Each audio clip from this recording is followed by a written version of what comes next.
정치와 경제, 정책과 경제가 어떻게 만나야 할지 그 진술을 보여드리겠습니다. 우석진 교수와 함께하는 정경유착.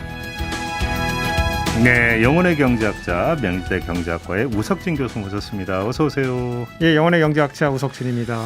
네, 오늘은 임대차 3법 이야기를 좀 한번 해보죠. 시행한 지 지금 1년 지났죠. 좀 평가가 좀 필요할 것 같은데 전세보다 월세 거래가 더 늘었다 이런 보도가 계속 나오고 있던데 좀 그 교수님께 평가를 해주신다면.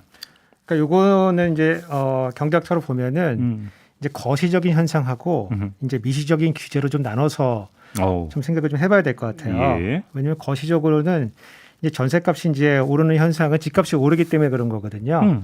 그래서 뭐 그런 현상이 하나가 있고 그 다음에 그거와 연동된 게 또 금리예요. 저금리가 지속이 되면은 전세가 그렇게 매력이 있는 건 아니거든요. 그렇죠. 그 보증받아서 은행에 넣어봤죠. 그러니까 그래서 이제 전세가 이제 없어지는 그런 거시적인 현상들이 있고. 예. 이제 우리가 관심 갖고 있는 건 이제 미시적인 규제거든요. 그래서 임대차 3법에 이제 관심이 있는 건데 이게 일종의 가격 규제예요. 그래서 뭐 저희 경제학에서는 이거를 이제 가격 상한제라 불러요. 가격이 올라가는 걸 막기 때문에 가격 상한제다 이렇게 부르는 거고. 지금 전월세 상한제 말씀하시는 겁니까? 그렇죠. 이제 전체적으로 이제 이 임대차 3법 세 개 법이 이게 뭉쳐가지고 이제 가격 상한제 역할을 이제 하게 되는 거고. 이 세 가지 법에 이제 사실은 이제 계약갱신 청구권하고 그 전월세 상한제하고 그다음에 전월세 신고제 이렇게 세 가지로 구성이 돼 있어요. 그렇죠. 그래서 이거 세 가지를 조금 하나씩 따져 보면은 계약갱신이라는 거는 사실 늘 언제든지 될 수가 있는 거예요. 사실은 가격을 맞춰주면은 그렇죠. 그러니까 요거는 요 법 중에서 아주 본질적인 건 아니고 제일 핵심적인 거는 이제 가격 규제인 이제 전월세 상한제예요. 그래서 5% 이상 못 오르게 하는 요 상한제 제일 중요한 거고. 근데 경제학에서는 이제 요 가격 요거만 보는 건 아니고 이 가격의 규제가 들어왔을 때 거래량이 어떻게 변하는지 요거를 더 많이 보거든요. 사실은 거래량이 이제 줄어들게 되는데 많이 줄어들게 되면은 사실은 큰 문제가 있거든요. 근데 이제 요 현상을 잘 살펴보면은 기존 물량 같은 경우에는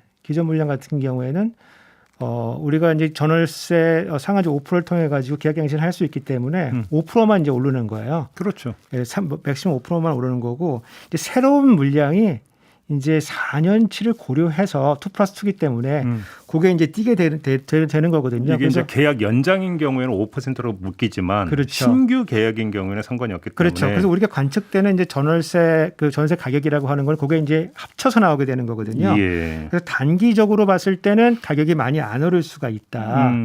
우리 볼 때는 근데 이제 모든 계약이 한번 갱신을 한번 지나고 나서 새로 계약을 하게 되면은 그때는 이제 큰 폭으로 뛰을 가능성이 있다. 이제 이렇게 보여지는 거죠. 그렇죠. 이게 임대차 3법 나왔을 때 이제 핵심 논점 중에 하나가 이제 바로 그거였던 거였는데, 근데 지금 계약갱신 청구권 이 문제 같은 경우는 세입자들 입장에서 이게 상당히 중요한 게 2년 전에 방 빼세요. 해보면 또 이사 가야 되고 이사 가다 보면 또 비용 많이 들게 되고 이제 상당히 문제가 있는 거잖아요. 세입자 입장에서 이게 상당히 좋은 거 아닙니까?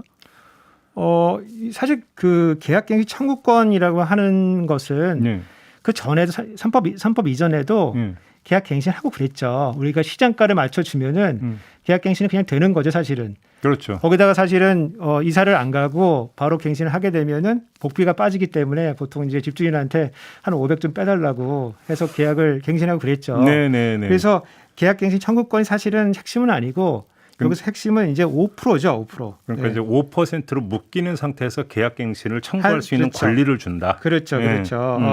그래서 그 기존에 있는 세입자 같은 경우에는 그 2년 더 거주하고 싶을 때 5%만 올리면 되기 때문에 그 주거도 안정되면서 시장 가격보다 싼 가격에 살 수가 있으니까 주거 안정성이 확보가 되는 거죠.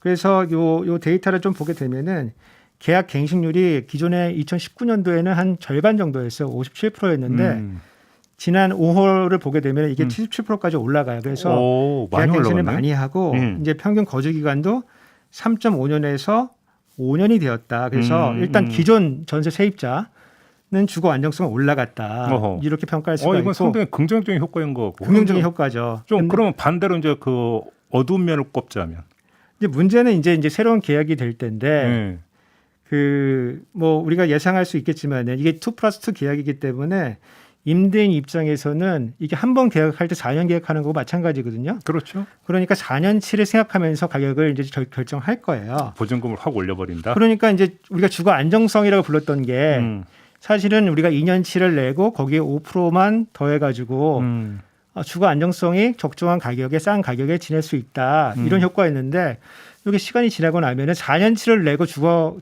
안정성을 확보하는 거기 때문에 사실은 남는 게 사실은 이게 이 제도 때문에 주거 안정성이 확보가 된 건지 아니면 네. 돈을 다 냈기 때문에 4년치를 냈기 때문에 확보되는 건지 그렇게 알 수가 없죠. 그렇죠. 근데 지금 저 교수님 말씀하신 건 임대인과 임차인의 1대1 거래 관계 안에서만 지금 분석을 하신 거고 근데 그러니까 전월세 가격을 규정하는 요인 중에는 사실 공급 부분이 있는 거지 않습니까? 그거에 따라서 그러니까 상당히 또 달라지는 것도 있지 않습니까? 그렇죠. 이제 그 요 임대차 3법이 이 전세 공급에 어떤 영향을 줄 것인지 그거를 이제 단기와 중장기로 좀 나눌 필요가 있어요. 예. 이 전세는 이제 그 임대인 입장에서 보면 일종의 부채거든요. 그렇죠. 목돈을 받아가지고 사실 되니까. 집을 구입한 거죠. 예. 근데 이게 보통은 이제 지가 대비 보통 한 60에서 70% 정도 돼요. 근데 이거를 만약에 나 전세 임대차 3법 때문에 전세 좋지 않기 때문에 나 이거 전세 안 할래 이렇게 하기는 좀 어려워요, 사실은. 그렇기 때문에 전세 물량이 단기간에 줄어든다 이렇게 얘기하는 거는 좀 너무 나간 얘기죠. 그러니까 예. 이제 그러니까 나가서 하려면 이제 보증금을 다 줘야 줘야 되니까. 되죠. 근데 그거를 그 목돈이 있느냐? 줄 수 있는 사람이 없죠, 사실은. 그러니까. 그래서 이제 하는 방법은 예. 이제 전세 가격이 올랐을 때 그 일부분을 그냥 월세로 돌리는 그래서 반전세 형태로 바뀌게 되는 이제 순전세는 아니고 반전세 형태가 많이 늘어나게 된다. 이제 이런 것들이 있을 거고 이제 중장기적으로 보면은 그 임대인 입장에서 보면은 이게 만약에 가격이 많이 올랐는데 예. 나는 중간에 5%만 행사를 해야 되기 때문에 예. 가격을 충분히 받지 못할 가능성이 있어요. 그래서 전세가 아무래도 그 매력이 좀 떨어지죠. 그렇기 때문에 중장기적으로는 전세가 서서히 줄어들게 되는 이제 이런 효과를 가져와서 네. 이 제도가 전세가 상승을 빠르지는 않지만은 가져오게 될 것은 분명한 것이다. 그래서 그 이 임대 주택 공급을 위한 노력들을 좀 정부가 좀 열심히 해야 되겠죠. 그렇죠. 그게 근본적인 문제겠죠. 근데 아무튼 근데 좀 그 평가가 갈리던데 이제 야권에 있는 대선 주자들은 대체로 임대차 3법 폐지를 주장을 하고 있고 반대로 시민단체 쪽에서는 오히려 계약갱신 청구권 횟수를 늘리고 임대료 인상률 상한제도 손봐야 된다 이렇게 주장을 하는데 어느 쪽으로 좀 이게 봐야 되는 겁니까? 그러니까 작년에 우리가 요 임대차 3법 통과될 때 네. 어떻게 통과된지 잘 기억을 해보면은 이거 법사위에서 뭐 토론 많이 하지 않고 갑자기 이제 기립 표결해가지고 막 통과됐거든요. 네. 그러면서 이제 윤희숙 의원 나와가지고 저는 뭐 임차인입니다. 뭐 이렇게 하면서 예. 그 통과가 된 거거든요. 그러니까 그때 상황을 생각해 보면은 이게 이제 부작용이 어떨지에 대해서 아주 깊게 따져보지는 않은 거예요. 그리고 우리가 1년 시행했기 때문에 요거를 이제 3법을 하나씩 이제 뜯어볼 필요가 있어요. 네. 그래서 뭐 현실하고 논리적으로 이것을 유지해야 되는가 아니면 좀 바꿔야 되는가. 그래서 시행착오를 겪었다면 이제 그걸 따져볼 필요가 있는데 네. 먼저 이제 전월세 신고제.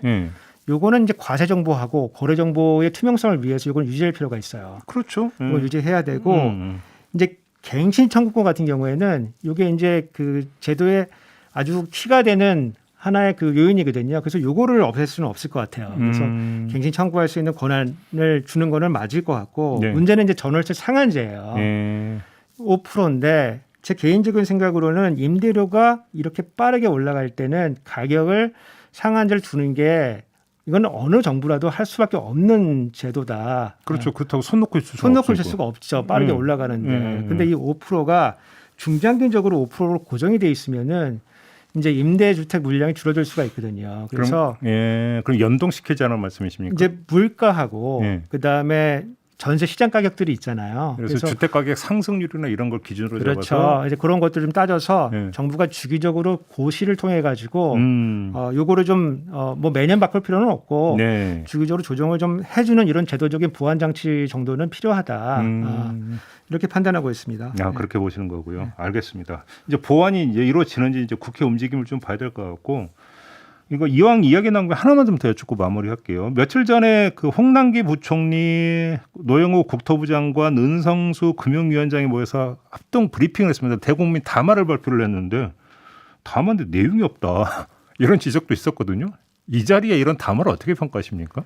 저는 그거 듣고 나서 이거 웬 뜬금포냐. 그러니까. 예, 왜 봉창 두드리는 소리냐. 예. 아마 제가 선의로 한번 해석을 해보자면은 예. 올해 뭐 연말쯤 가서 우리가 금리를 올릴 수가 있기 때문에 그 얘기가 나왔었죠. 예, 금리 관련해서 조금 집값이 떨어질 수가 있으니까 경고를 미리 해놓자. 이게 하나의 의도인 것 같고. 네. 근데 이제 뭐 정부의 뭐 정책과 이 예측에 대해서 시장이 신뢰를 하지는 않거든요. 그러니까요. 예, 집값이 떨어져도 강남에서 먼 순서대로 빨리 떨어지는 거지. 예, 똘똘한 한 채는 그게 남아 있는 거거든요. 그러니까 사람들이 그걸 믿지가 않고 그리고 이런 담화를 발표하면서 대책을 같이 발표해 주면은 이게 좀 신뢰가 가는데 뭐 그냥 대책이 없으니까. 예, 모여서 그냥 예, 그냥 뭐 하나만한 얘기하고 거기 이제 공유지의 비극이라고 어떤 뭐 예. 그 홍 부총리 그런 얘기 하셨는데 굉장히 문맥과 전혀 상관없는 얘기거든요, 사실은. 그래서 경제학을 또 어디서 배우셨나 또 이런 생각도 하기도 했습니다. 아무튼 그 자리에 성격을 보면 정책 담당자들이잖아요. 예, 최고 그렇죠. 수장이에요. 근데 거기서 나왔던 이야기는 평론가 수준의 이야기 아닌가. 앞으로 이렇게 될 수 있으니까 조심하세요. 그 심지어 얘기잖아요. 경찰도 와가지고요. 예, 약간 겁주는 그런 것도 좀 있더라고요. 그러니까요. 그래서 한번 좀 그 교수님 견해를 좀 여쭤봤는데요. 자, 알겠습니다. 오늘 이렇게 마무리하죠. 고맙습니다. 예, 알겠습니다. 네, 명지대 우석진 교수였습니다. 감사합니다.